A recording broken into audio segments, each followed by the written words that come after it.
जय श्री कृष्ण दोस्तों, नमस्कार।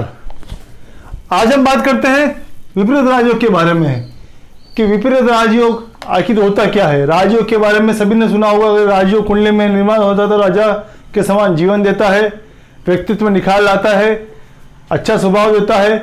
लेकिन आखिर विपरीत राजयोग क्या होता है, तो आज हम इसी पर चर्चा करते हैं दोस्तों।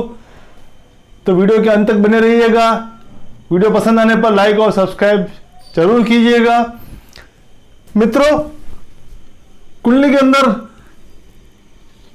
ये 4 केंद्र होते हैं, इसके बारे में हमने चर्चा की थी। और ये त्रिकोण लग्न, पंचम और नवम ये त्रिकोण होते हैं। और 1, 4, 7 और 10 ये चारों भाव केंद्र होते हैं। ये हमने अभी तक पिछले कुछ वीडियो में इसके बारे में चर्चा की है। ये होता है छठा भाव, चौथा, 5 और छठा, 7वां और ये 8वां, 9वां, 10वां, 11वां और ये 12वां।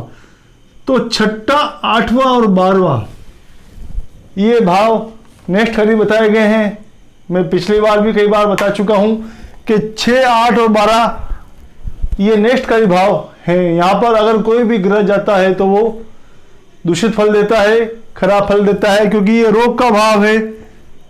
ये जमीन से नीचे का भाव, खड्डा भाव जिसको बोला गया है, नेक्स्ट खरी भाव बोला गया है, मृत्युतुल्य भाव ये माना गया है। और ये खर्च का भाव है, व्यय का भाव है। जीवन में अगर सब कुछ जिस भाव से इस भाव का संबंध हो जाता है तो उस भाव का व्यय होने लगता है। तो जब भी 6, 8 और 12 भाव का स्वामी 6, 8 और 12 भाव में आ जाता है तो विपरीत राजयोग का निर्माण करता है। दोस्तों वापस क्लियर कर देता हूं, छठे भाव का स्वामी, 8वें भाव का स्वामी और 12 भाव का स्वामी। अगर छठे भाव का स्वामी 8वें भाव में चला जाता है और 8वें भाव का स्वामी 12वें भाव में चला जाता है, या 12वें भाव का स्वामी 12वें भाव में बैठा हुआ, यानी कि इन भावों का स्वामी इन्हीं भावों में बैठे हुए हों या एक दूसरे भाव में बैठे हों, तो ही विपरीत राजयोग का निर्माण होता है। यानी अगर यहां पर मकर राशि है और शनिदेव यहां पर बैठे हुए हैं तो विपरीत राजयोग का निर्माण हो जाता है। शनिदेव यहां बैठे हैं तो भी विपरीत राजयोग का निर्माण होता है, और शनिदेव अगर यहां बैठे हैं तो भी विपरीत राजयोग का निर्माण होता है।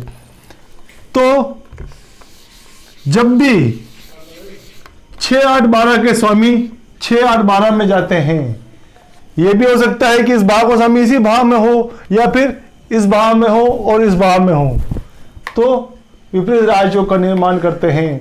इसमें एक बात विशेष रूप से ध्यान देनी होगी, मैंने पूर्व में भी बताया है कि इन भावों में पापी ग्रह अगर बैठते हैं तो अच्छा फल देते हैं। मंगल, शनि जैसे ग्रह, क्योंकि राहु की कोई राशि नहीं होती है इसलिए मैं यहाँ पर राहु को नहीं ले रहा हूँ, क्योंकि हम चर्चा कर रहे हैं विपरीत राजयोग के बारे में। तो अगर मंगल इस भाव का स्वामी है या इस भाव का स्वामी है और वो छठे भाव में बैठा हुआ है या अष्टम भाव में बैठा हुआ है तो विपरीत राजयोग अच्छा फलित होता है। व्यक्ति को यश, कीर्ति, समृद्धि देता है, पराक्रमी बनाता है और शत्रुओं को नाश करता है। वो शनि जैसा ग्रह बैठता है तो भी यही फल देता है, स्थिर संपत्ति बनाता है और सफलता जीवन में प्रदान करता है। क्योंकि इन भाव को स्वामी अगर इन भाव में बैठता है, कहा जाता है माइनस माइनस प्लस होता है, साइंस का नियम होता है। तो वही बात है, अगर पापी ग्रह नेक्स्ट खरी स्थान पर बैठ जाते हैं या नेक्स्ट खरी भाव से संबंध बना लेते हैं तो विपरीत राजयोग का निर्माण कुंडली के अंदर करते हैं। और जिनकी कुंडली में विपरीत राजयोग होता है, हो सकता है वो उनका जन्म स्थान अपने छूट जावे और कहीं दूर जाना पड़ जावे, लेकिन सफलता जीवन में उन्हें जरूर मिलती है। अगर षष्ठेश 12वें भाव में गया है, 12वें भाव का स्वामी यहाँ पर आया है तो भी विपरीत राजयोग का निर्माण करेगा। गुरु और बुध जैसे ग्रह यहाँ इतना अच्छा फलित नहीं करते हैं शुक्र शुभ ग्रह है।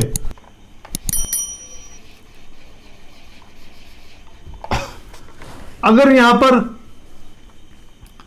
तुला राशि हुई और शुक्र 12वें भाव में चला जाता है तो ये विपरीत राजयोग का निर्माण करता है और शुक्र 12वें भाव में शुभ फल देता है। दोस्तों ये बात हमेशा ध्यान रखने वाली है, शुक्र जैसा ग्रह ही केवल मात्र शुक्र और केतु ये ग्रह 12वें भाव में अच्छे माने गए हैं। 12वें भाव में शुक्र वैभव देता है, शानो शौकत देता है, ऐशो आराम देता है, ये बहुत ही अच्छा माना गया है। 12वें भाव में, 12वें भाव में, चौथे भाव में यहाँ पर शुक्र अच्छा फल देता है। तो अगर तुला राशि यहाँ पर है तो शुक्र 12वें भाव में जाने पर विपरीत राजयोग का निर्माण करेगा।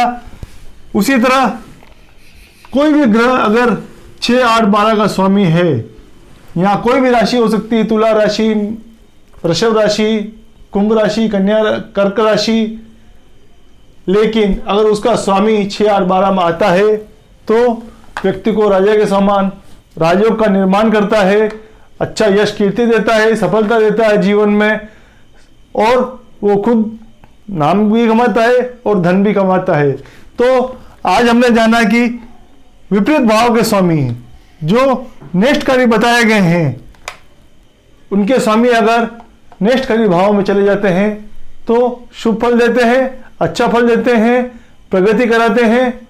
इसी तरह हम नए विषय पर पुनः आपके सामने प्रस्तुत होंगे। वीडियो पसंद आए तो लाइक जरूर कीजिएगा, सब्सक्राइब कीजिएगा। जय श्री कृष्ण।